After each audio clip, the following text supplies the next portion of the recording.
And man, my thoughts of this film still hasn't changed. I still find it less appealing than Battle of Gods. Let's crack down to it. Dragon Ball Z, Resurrection of F.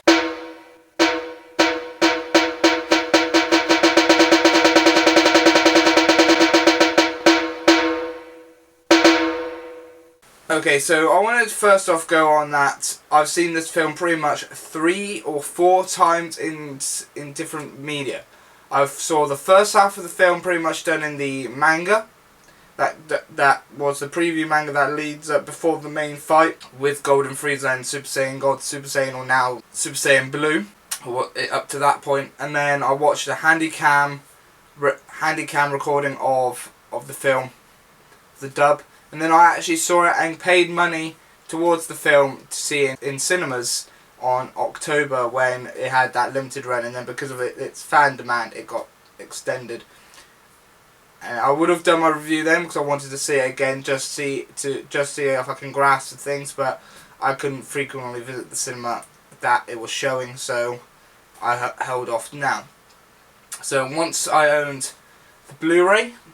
This is the UK release of the Blu-ray, hence why it's got the 12 rating, Manga Entertainment distribution, and it's on a nice, complete full sleeve with the main DVD of Blu-ray of the film down there, and it comes with collector's cards. But other than that, we'll continue. So pretty much synopsis of this film is pretty much written by Akira Toriyama. The character designs are done by Akira Toriyama, and storyboards were done by Akira Toriyama. So everything was done by Akira. So this is canon to his manga work because this he would be looking more to his actual manga that he had weekly published in Shueisha Shonen Jump than he would look at the anime, because of the fact that there was filler content that he had no connection with because he was too busy writing the manga. So other than that, it opens up with Mecha Frieza in Earth's Hell. So Akira's already established there's probably more. Each planet has its own form of hell, what probably makes sense in a way. And he's all covered up with these happy-go-lucky flower gardens. Then because he's pure evil, he hates that type of stuff. And we then get his men deciding to look for the Dragon Balls. They were trying to find the new planet now. They couldn't find that, so they decided to go to Earth. With the help of Pilaf and Co., they were able to find the Dragon Balls and wish Shenron back. Shu decided to wish for money after the wish of bringing Frieza back. They decided to use their new rejuvenation chamber back. So that's pretty much the premise of how Frieza returned and everything. And the 2 men that helped him were Sorbet and Togoma. Togoma meets his end by Frieza when he decides to try to persuade Frieza to not wanting revenge. And so that it ended up with Sorbet and Shishime, I think, yeah, that's what the sub said, going to Earth as the 2 top characters, villains, and next to Frieza, like the Zarbon and Dodoria. Then it just cuts off to Earth and we see what other people are doing. We get introduced to a new character known as Jacko into this film. He's not really new. If you're a Dragon Ball Z fan, then you most likely bought or owned or read the Jacko the Galactic Patrolman manga. It's a very nice story. It's very Akira Toriyama. It's very comedy, and Jacko is what brings this film's humour in. That's all. He's the only guy that brought the humour in because of his antics in this is just as funny as they were in the film, in the book. So we get to see Pan and Videl and Gohan, Pan coming back from shopping, and in the subs, and these are going by the official subs of the Blu-ray, Pan calls Piccolo Uncle Piccolo, so Piccolo is Pan's uncle because of him being Gohan's close friend. I class him as an older brother than a father but more on that whenever I decide to do a video on that.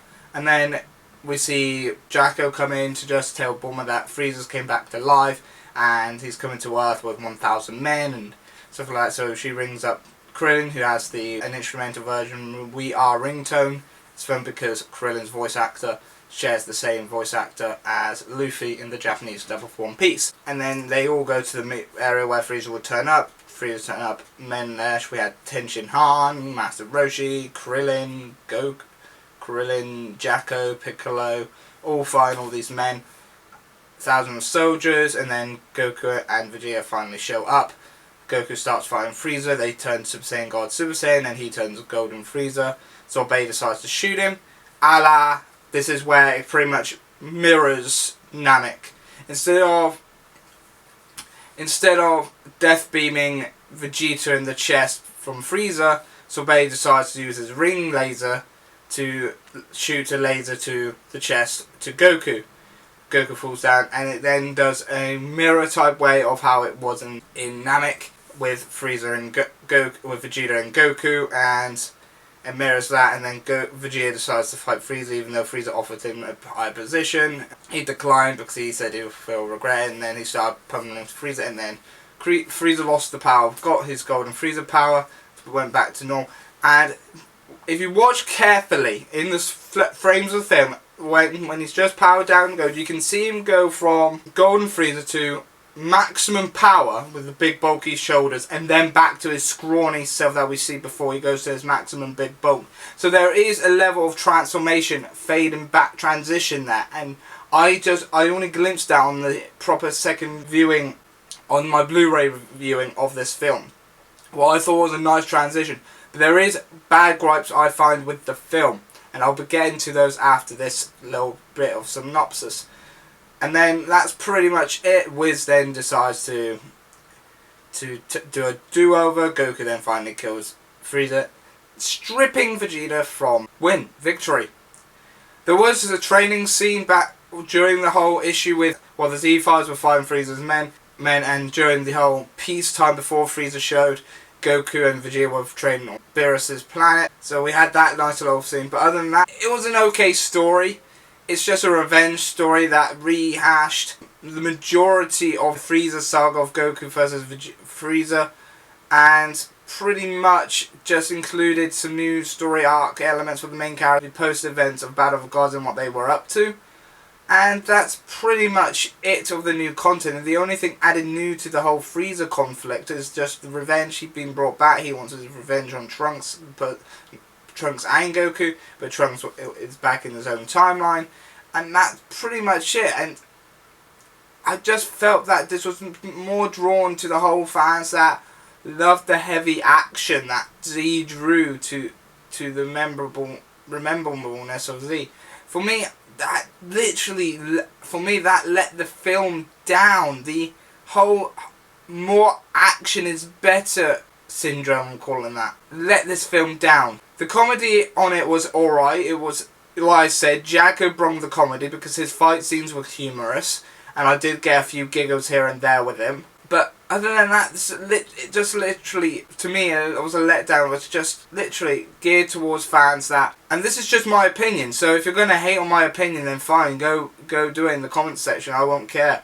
This is my opinion, this is how I feel about Resurrection F, the fact that this was just to me it felt like just a fan service film of people that didn't like Battle of Gods for being a Dragon Ball film. That's what I'll say. With Battle of Gods, not only did it give us great balance of fighting and action, it also gave us the right balance of humour in it as well. Just like what Dragon Ball gave us, the manga of Dragon Ball gave us, of Dragon Ball. The nice humour bits that Dragon Ball was originally a comedy adventure series. We get that in Battle of Gods, and we get action levels that were great, with a great balance that were Dragon Ball memorable. Because Beerus was a fun character, fun-loving character that was introduced, and he was comedic. It was really fun, really comedic, and everything from this film. Resurrection of F, on the other hand, was just rehashing everything that we've already seen, but giving it a new animation style, giving Frieza a new form,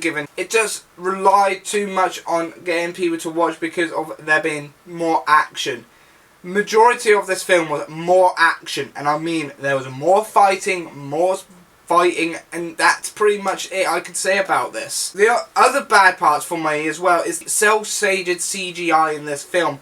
It was terrible. And I mean terrible. Unlike Battle of Gods, where it took me 3 watches of that film to properly realise that it's cel-shaded CGI in the fights with Beerus and Goku. I know it's the cel-shaded CG straight off the bat, from the opening scene with when we first see Frieza in Hell, to the fights with the soldiers, to Goku and Frieza's battle was the most noticeable. That was poor cel-shaded CG and it looked horrible. Really, really bad. When an animation studio wants to use cel-shaded CG, then it needs to also feel like you can't really tell. It has to have that mixture blend that they used it, but you can't really tell they've used it until several viewings like they did in Battle of Gods. It just looked horrible. And they even used it for trees getting sliced down several times, whilst having 2D animation characters in front of the backgrounds.